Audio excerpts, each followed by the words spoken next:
L'univers du manga est un univers très vaste où il est facile de s'y perdre. Aujourd'hui, je vais vous expliquer un petit peu comment le comprendre, d'où ça vient, les différents genres et comment est-ce qu'on peut le classer. Communément, le manga est un petit format qui se lit de droite à gauche et aujourd'hui, il récolte plus de 20 millions de ventes rien qu'en 2023. Même depuis le 1er janvier 2024, ça atteint déjà des sommets pour certaines sagas. Mais pourquoi le manga a-t-il autant de succès ? Tout d'abord, le manga permet de transmettre des émotions et aujourd'hui, les jeunes adultes et les adolescents recherchent ce besoin d'aventure, ce besoin d'évasion. De plus, avec le Covid et l'arrivée du pass culture, eh bien les ventes ont explosé, puisque les mangas sont devenus à portée de main pour tout le monde et gratuitement. Et pendant le Covid, faut dire qu'on s'ennuyait pas mal. C'est un format court qui vient un petit peu démonter ce schéma littéraire d'un livre de 500 pages dans lequel on peut s'ennuyer facilement. Les jeunes vont le consommer rapidement, c'est très addictif, les parutions sont très régulières, donc l'essor du manga n'a pas fini de croître. Dans tous les mangas qu'on peut voir en librairie, il y a certains genres, les genres prédominants. Pour commencer, on a le Kodomo, qui signifie enfant en japonais et qui est à peu près pour les moins de 10 ans. Il va réunir des thématiques sur les animaux, sur l'amitié, sur la nature. Parfois on va avoir des planches en couleur et même pour certaines sagas, au lieu de se lire de droite à gauche, elle se dit de gauche à droite comme un format français traditionnel. Dans cette catégorie, on va retrouver les mangas comme Shi ou Inazuma Eleven pour donner un peu deux styles différents. Donc on va être dans une aventure où on va suivre un chat et dans une aventure autour du foot. On a également Roji qui marche très bien à la médiathèque où je travaille, en tout cas ça sort beaucoup. Ensuite, pour les 10-15 ans, on a les shonen, donc littéralement jeunes garçons en japonais. Là on va plutôt être sur des thématiques du sport, de l'aventure, du fantastique, avec un protagoniste principalement masculin, qui au début peut être un petit peu naïf et qui va évoluer au fur et à mesure de l'histoire en un personnage assez puissant, dans une sorte de développement personnel mais aussi développement physique. Donc par exemple, dans les shonen, on va avoir Blue Lock qui va être autour du foot, on va mettre plusieurs jeunes pour devenir le meilleur buteur du Japon. Donc on va suivre un personnage dans son ascension et au fur et à mesure des tomes, c'est une saga qui est encore en cours et qui a même un hors-série, épisode Nagi, voilà, que je tiens entre les mains. Des shonen très connus, on a One Piece, Naruto, Dragon Ball. On a aussi des shonen qui ont un petit peu plus que mon âge, comme Bleach, où les thématiques vont être un petit peu plus poussées pour les adolescents et jeunes adultes. Ensuite, on a la catégorie des shoujo, alors du coup littéralement jeunes filles en japonais, mais encore une fois, jeunes garçons, jeunes filles, on s'en fiche, chacun ses goûts, c'est juste les japonais qui ont décidé de les appeler comme ça. Mais donc les thématiques dans les shoujo vont être plutôt sentimentales, avec de l'amitié, avec de l'amour, avec des intrigues sur le développement personnel, etc. Ça se passe souvent dans un univers plutôt collégien, lycéen, et c'est un groupe de jeunes qu'on va suivre dans leur quotidien. Par exemple, on a Orange qui est assez connu en ce moment, qui marche très bien, c'est une saga en plus qui est très courte, donc un format qui se lit rapidement. Dans la même idée, on a Blue Flag avec des couvertures qui sont absolument magnifiques, et de même c'est une saga qui est assez courte en 9 tomes. Pour moi ça c'est un petit peu mes chouchous, voilà, je les ai beaucoup aimés. Un shoujo avec un protagoniste masculin, c'est Sounds of Life, où on va suivre un club de koto qui est un instrument traditionnel japonais, et c'est très bien parce qu'on va avoir les notions de sentiment et d'amitié, mais avec un groupe qui est très mixte, donc moi j'aime bien aussi avoir un petit peu de mixité et pas juste se cantonner à un truc qui est très très fille. Donc voilà, il y en a pour tous les goûts dans les shonen et les shoujo. Ensuite, on va avoir la catégorie pour les adultes, enfin pour les plus de 16 ans, qui va concentrer des thématiques plus poussées, des intrigues plus poussées, avec pas mal de bagarres, peut-être un petit peu plus de vulgarité et plus sanglant.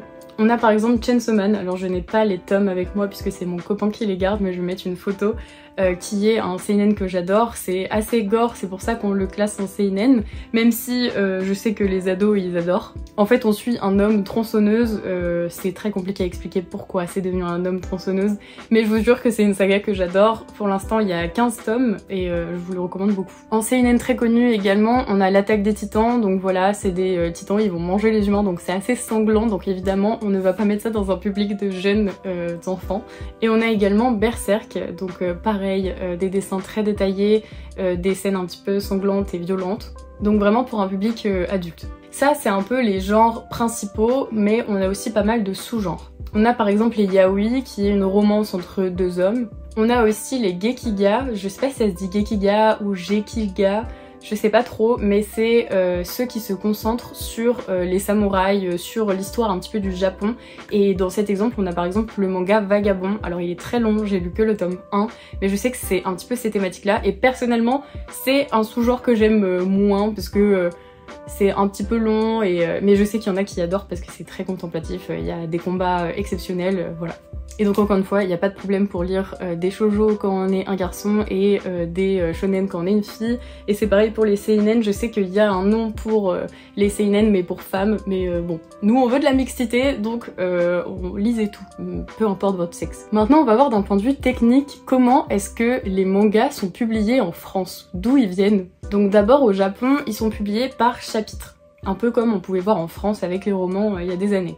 Ils sont publiés dans des magazines comme le Shonen Jump ou le Sunday Jump. Et donc ça va être vraiment toutes les semaines, tous les mois, tous les jours où il va y avoir des nouveaux chapitres. Donc les mangakas sont sous pression tout le temps. En plus, pour avoir une place dans un des magazines, c'est très difficile. Il faut savoir se faire remarquer. Donc les mangakas sont clairement des personnes qui n'ont pas de vie. D'ailleurs c'est pour ça qu'il y a si peu d'interviews de mangakas, parce qu'en fait ils travaillent tout le temps et ils viennent jamais en France parce qu'ils travaillent tout le temps aussi. Lorsqu'ils connaissent un succès après avoir bataillé pour se faire repérer, ils peuvent obtenir du coup le volume relié de plusieurs chapitres pour faire un tome. Maintenant, comment est-ce qu'ils arrivent en France? Eh bien, les éditeurs français vont jeter un œil à ce qui se passe au Japon et repérer un petit peu tout ce qui fonctionne. Et oui, parce qu'on va prendre un manga pour se faire de l'argent, évidemment, puisque s'il fonctionne pas et que la saga s'arrête, bah ça n'a plus aucun intérêt de le traduire, etc. Il y a plusieurs possibilités pour qu'on voit une licence arriver en France. Parfois, la licence est mise aux enchères par les éditeurs japonais pour les français. Et il faut pas juste se dire que c'est une vente aux enchères à celui qui donne le plus, c'est aussi souvent les japonais qui regardent comment est-ce que la maison d'édition française va faire la communication, comment est-ce qu'elle va réussir à le mettre en avant, etc. et si ça va fonctionner chez elle, puisque eux aussi sont gagnants. Les maisons d'édition japonaises peuvent également contacter directement la maison d'édition française et leur proposer la licence. Et inversement, la maison d'édition française peut aller demander aux éditeurs japonais s'ils peuvent racheter leur licence. Après ça, c'est des négociations très complexes, etc. puisque les japonais sont des vrais businessmen sur ce sujet. Par exemple, un manga qui fonctionne très bien, qui est maintenant en France, c'est Jujutsu Kaisen, qui regroupe plus de 2 millions de ventes juste depuis le 1er janvier 2024. Ah mais j'arrive plus à parler. Juste depuis le 1er janvier 2024, pardon. Donc c'est énorme, c'est pareil, Blue Lock a fait un vrai boom. On a eu des tramways en France qui étaient à l'effigie de Blue Lock. Pour vous dire la communication, combien on donne, hein. Donc le manga, on n'en a pas fini d'en entendre parler, il y a tellement de sagas qui sortent en ce moment. Je sais que moi je suis une consommatrice plutôt modérée, mais je vois à la médiathèque les jeunes qui prennent, je sais pas, 30 tomes d'un coup pour lire leur saga en une semaine, c'est juste incroyable. Cela permet aussi aux jeunes de lire, puisque on considère souvent que les mangas sont un genre à part, mais moi je considère que les mangas sont vraiment de la littérature et de la lecture. Il y en a pour tous les goûts, c'est très enrichissant, il y a toutes les thématiques qu'on veut, enfin vraiment c'est très bien pour voyager, pour s'évader, quand on n'a pas beaucoup de temps aussi. Puisque un manga c'est entre 30 minutes et 1 heure. En tout cas, j'espère que ces petites explications vous ont plu. J'ai essayé de ne pas trop détailler pour pas donner trop d'informations non plus, parce que je sais que c'est assez complexe. Mais n'hésitez pas en tout cas si vous avez des questions à me les poser en commentaire. Si vous voulez venir en privé aussi, rajouter des éléments, des choses que je n'ai pas dites, voilà. N'hésitez surtout pas. Et puis j'espère vous avoir aidé, en tout cas si vous êtes bibliothécaire ou médiathécaire, que vous êtes libraire et que vous êtes un petit peu perdu dans tout cet univers, voilà. J'espère vous avoir apporté la clé pour pouvoir recommander les mangas. Et aussi n'hésitez pas à me dire si vous voulez que je fasse des vidéos recommandations de manga pour des tranches d'âge ou pour des thématiques, etc. Voilà, je vous souhaite une bonne journée et puis à bientôt pour une prochaine vidéo.